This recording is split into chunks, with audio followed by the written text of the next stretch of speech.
Brain for technical education. और आज हम डिस्कस करेंगे एनसीईआरटी क्लास 10th में चैप्टर 12 एक्सरसाइज 12.3 क्वेश्चन नंबर 6 को।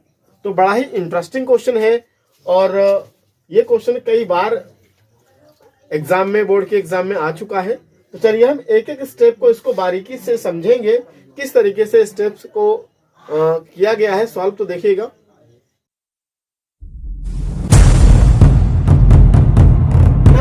Circular table cover of radius 32 centimetre, a design is formed leaving an equilateral triangle ABC। तो देखिएगा क्या बोला गया है कि एक टेबल कवर सर्कुलर, ये सर्कल टाइप का टेबल कवर है और उसमें क्या है, ये इस तरीके से डिजाइन दी गई है ये, और सर्कल के मिडिल में क्या ट्रायंगल है और ट्रायंगल के चारों तरफ ये क्या, ये डिजाइन दी गई है। तो हमें इस डिजाइन का एरिया फाइंड करना है। तो हम इस डिजाइन का एरिया किस तरीके से फाइंड कर सकते हैं, देखिएगा पहले अगर हम क्या कर लें कि इस ट्रायंगल के एरिया को सब्ट्रैक्ट कर दें, या हम एक डिजाइन का एरिया निकाल ले 3 से मल्टीप्लाई कर दें, तब भी हमारा आंसर आ जाएगा। तो हमने इस क्वेश्चन में क्या किया, देखिएगा अगर हम इसको अलग करते हैं, ये इस तरीके से, ये अगर हम ये अलग करते हैं, देखिएगा ये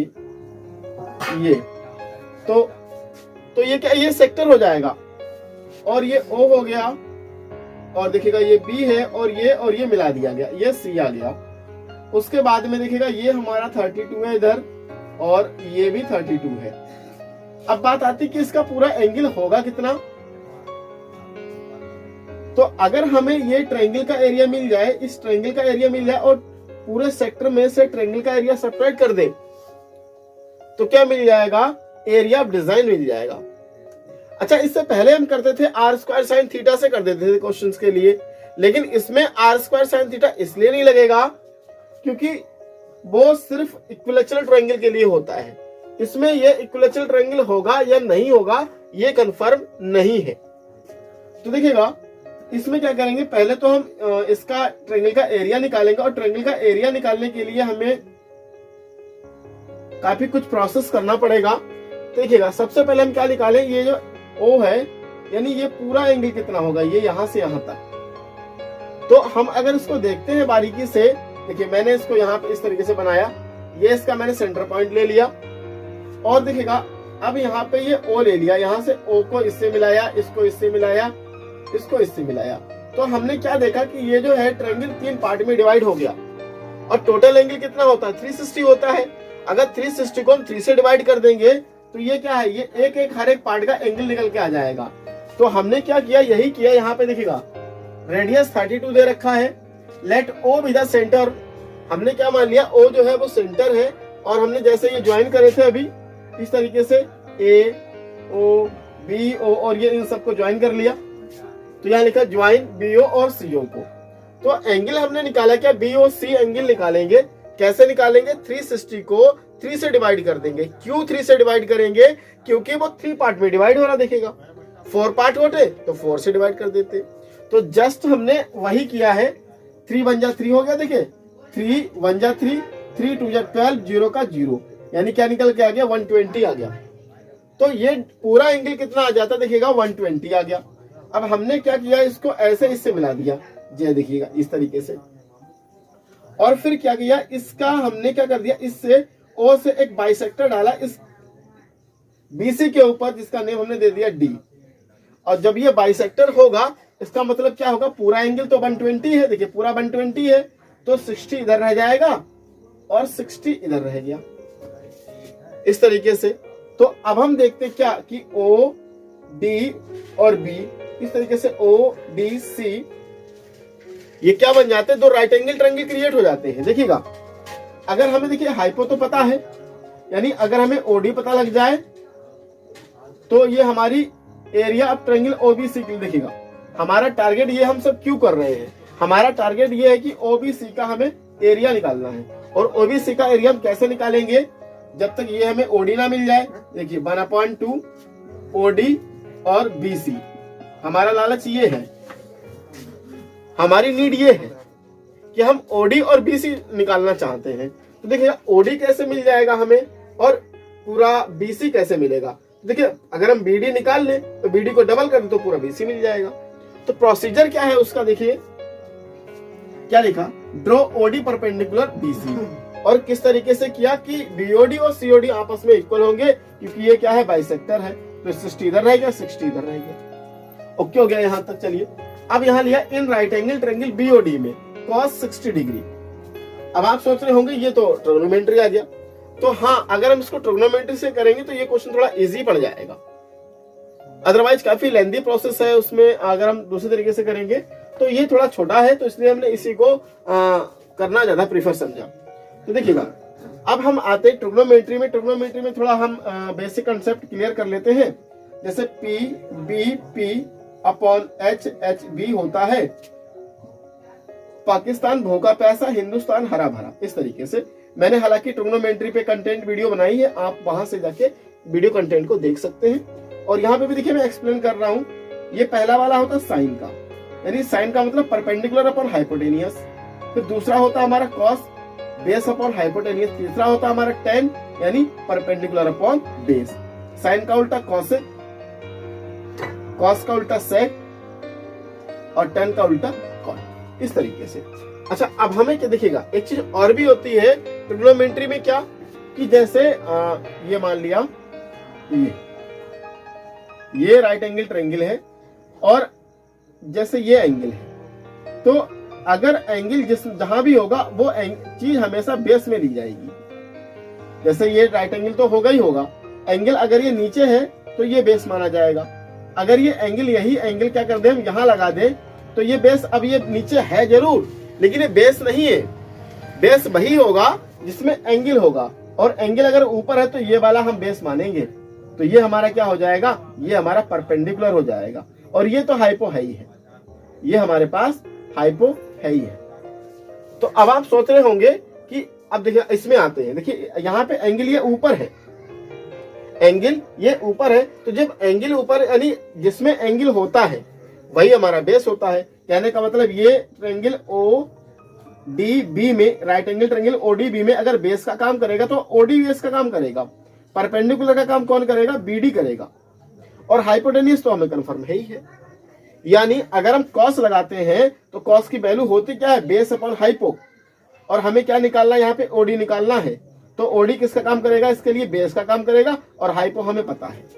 हम उन चीजों को लेंगे कि एक चीज हमें पता होनी चाहिए, एक हमें निकालना हो। तो इसमें हमें क्या पता, हाइपो पता है, इसलिए हमने कॉस लगाया। क्यों लगाया, क्योंकि ये ओडी और अपॉन हाइपोटेनियस आ जाएगा, पर यानी बेस अपॉन हाइपोटेनियस हो गया। वैसे तो ये परपेंडिकुलर लग रहा है लेकिन एंगल यहाँ ऊपर है तो ये परपेंडिकुलर नहीं कंसिडर किया जाएगा, इसको हम बेस कंसिडर करेंगे। क्यों, क्योंकि ये थीटा है ऊपर। अगर यही 60 डिग्री यहाँ होता तब ये बीडी बेस माना जाता, लेकिन इसमें ये बेस नहीं मानेंगे, बेस इसको मानेंगे, बीडी को, ओडी को, और बीडी हमारा परपेंडिकुलर का काम करेगा। तो इसलिए मैंने यहाँ पे क्या लिखा, cos थीटा यानी cos 60 equals to OD upon OB, यही लिखा, देख लीजिएगा। cos 60 equals to OD upon OB. cos 60 की वैल्यू कितनी होती है, ट्रिग्नोमेट्री जो टेबल है ये 1/2 होती। ओडी को हमने ओडी लिख लिया, ओबी देखिएगा, ये ओबी, ये तो रेडियस है, ओबी 32 है, और ये इधर भी 32 होगा, हर जगह ये 32, तो ये हमें कंफर्म है। तो हमने क्या कर लिया, इसकी जगह पे 32 राइट कर दिया। 2 बन जा 2 6 जा 12 हो गया। तो देखिएगा ओडी बन जा ओडी आ गया, 16 बन जा 16 आ गया। तो ओडी की वैल्यू कितनी निकल के आ गई, 16 सेंटीमीटर आ जाती है। अच्छा अब एक चीज हमारी सॉल्व हो गई, ओडी तो हमें मिल गया, बात खत्म हो गई, ओडी हमारे कंफर्म हुआ। अब आती है बात बीसी की। अब बीसी कैसे मिले, बीसी जब मिलेगी जब हमें बीडी मिलेगा, उसका डबल कर देंगे तो बीसी मिल जाएगा। यानी बीडी कैसे मिलेगा हमें, यानी बीडी कैसे हमें मिलेगा, देखिएगा अब क्या करेंगे इसमें। देखिए बीडी को हम कैसे कर सकते हैं, देखिए बीडी जो है हमारा ये क्या है, ये परपेंडिकुलर है। देखिए एंगल वही जिसपे एंगल होता है वो बेस होता है, यानी ये परपेंडिकुलर। अब हमें ये परपेंडिकुलर और ये हमारा क्या हो गया, हाइपोटेन्यूज। तो परपेंडिकुलर और हाइपोटेन्यूज किसमें होता है, साइन में होता है। देखिए परपेंडिकुलर अपॉन हाइपोटेन्यूज साइन में होता है, यानी हम अब क्या लेंगे, साइन 60 लेंगे। अब आप सोच रहे 60 को लिया, यहाँ 60 है, जो एंगल यहाँ पे होगा वही लेंगे। 30 तो 30 लेंगे, 60 तो 60 लेंगे। तो साइन 60 क्या होगा, परपेंडिकुलर अपॉन हाइपोटेन्यूज। जी हाँ, तो हमने क्या किया, साइन 60 परपेंडिकुलर क्या है हमारा BD, हाइपो कितना है OB।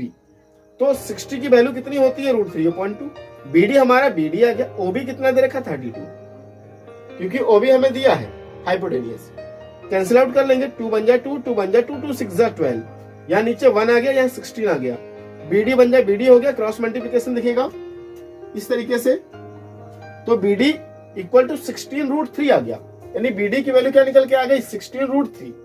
हमें चाहिए BC, तो देखिएगा BC निकालने के लिए BD को 2 से मल्टीप्लाई कर देंगे, डबल कर देंगे, तो 2 से मल्टीप्लाई कर दिया, 16 2 32 और √3 सेम आ जाएगा सेंटीमीटर, ये आ गया। अब देखिए क्या करेंगे, एरिया ऑफ वन डिजाइन, वही पुराना तरीका जैसे हम पहले सॉल्व करते थे। एरिया ऑफ वन डिजाइन यानी इतने का पार्ट ये सेगमेंट निकालेंगे, तो एरिया ऑफ सेक्टर में से एरिया ऑफ ट्रायंगल सब्ट्रैक्ट कर देंगे। क्या लिखेंगे, area of sector minus area of triangle OBC, ये इतना OBC। तो θ/360 इंटू πr² माइनस 1/2 बेस, दिखेगा ये बेस BC और ये हाइट OD हो जाएगा इस तरीके से। अब देखिएगा थीटा कितना है 120, 360 अपान में आ जाएगा, पाई की value 22.7, radius 32 into 32 minus base कितना है, देखिएगा बेस कौन सा है, बेस ये देखिएगा। अब इसमें देखिए बेस इंटू हाइट, अब बेस हमारे पास BC है, तो BC की वैल्यू कितनी हमारे पास है, BC ये 32√3। तो हम क्या करेंगे, देखिए मैंने ये पलट के लिख दिया, इसको चलिए यहां कर देते हैं, 32√3 इंटू हाइट कितना है 16, हाइट का मतलब ये OD, और OD की वैल्यू कितनी हमारे पास थी, देखिएगा ये 16, तो 2 बन जाए 2 8 जा 16 हो गया, कैंसिल आउट कर लेंगे। अब देखिएगा 12 बन जाए 12, 12 3 जा 36, 0 से 0 मान लिया, तो ये 3 जा ही आ जाएगा, कहने का मतलब ये 1/3 आ गया। अब देखिए 22, 32 और 32 इनका मल्टीप्लिकेशन करेंगे तो ये मिलेगा हमें, अपॉन में 3 7 जा 21 हो जाता है, माइनस। अब देखिएगा 32 और 8 का मल्टीप्लिकेशन करेंगे तो 256 मिलेगा हमें इस तरीके से। तो देखिएगा 8 2 जा 16, 1 कैरी, 8 3 जा 24 और 1 25, यानी 256√3 आ गया। अब क्या करेंगे, 256 और √3 की वैल्यू लगाएंगे कितना 1.32, यहाँ पे ये 2 5 और 6 मल्टीप्लाई 1.732, इसका अगर हम मल्टीप्लिकेशन करते हैं तो ये मिलेगा 443.392, ये इस तरीके से। तो ये हमें मल्टीप्लिकेशन यहाँ पे ये वैल्यू आ जाती है हमारी। अब क्या करेंगे, देखिए हमने क्या किया, इससे 22,528 को 21 से डिवाइड लगाया, तो ये वैल्यू आ गई। उसके बाद में क्या करेंगे, इससे इसको सब्ट्रैक्ट करेंगे तो ये मिल जाएगा हमें 629.368। अब देखिए ये एक डिजाइन का एरिया इतना आया, ये एक पार्ट का एरिया इतना आ जाएगा, और 1 2 3 है, तो क्या कर लेंगे 3 से मल्टीप्लाई कर देंगे। तो जब हम इस वैल्यू को 3 से मल्टीप्लाई करेंगे तो ये हमें एग्जैक्ट वैल्यू मिलेगी 1888.104 सेंटीमीटर स्क्वायर। तो एरिया जो डिजाइन होगा वो हमारा ये निकल के फाइनली आ गया। हालांकि हमारी बुक में ये जो वैल्यू दे रखी, देखिएगा हमारी बुक में जो वैल्यू दे रखी है वो पूरा सॉल्व करके वैल्यू नहीं दे रखी है, ये वैल्यू हमें पूरा सॉल्व करके नहीं दे रखी, दिखेगा ये। तो अगर हम इसको सॉल्व करेंगे, 7 से डिवाइड लगाएंगे, √3 की वैल्यू लगा के मल्टीप्लाई करेंगे, तो ये फाइनली हमें आंसर मिलेगा। तो इस तरीके से ये हमारा क्वेश्चन नंबर देखिएगा 6 कंप्लीट हुआ। वीडियो अगर पसंद आई हो तो वीडियो को लाइक शेयर एंड चैनल को सब्सक्राइब करना ना भूले। तो डियर स्टूडेंट, आज की वीडियो बस यहीं तक, मिलते हैं न्यू कंटेंट के साथ, तब तक के लिए जय हिंद, वंदे मातरम।